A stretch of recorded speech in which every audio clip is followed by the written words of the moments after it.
Salve, rapaziada, seja bem-vindo a mais um vídeo do canal. Galerinha, esse aqui é chamado de abutre, rapaziada. Essa ave aqui é uma ave conhecida com o nome abutre. Ela é semelhante ao urubu brasileiro. É uma ave que se alimenta de restos de animais.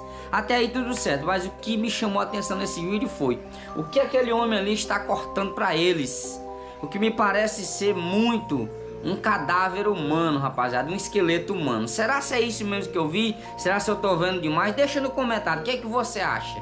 Isso aqui é um cadáver humano que ele tá cortando para aqueles abutres? Sim ou não? Deixa aí no comentário.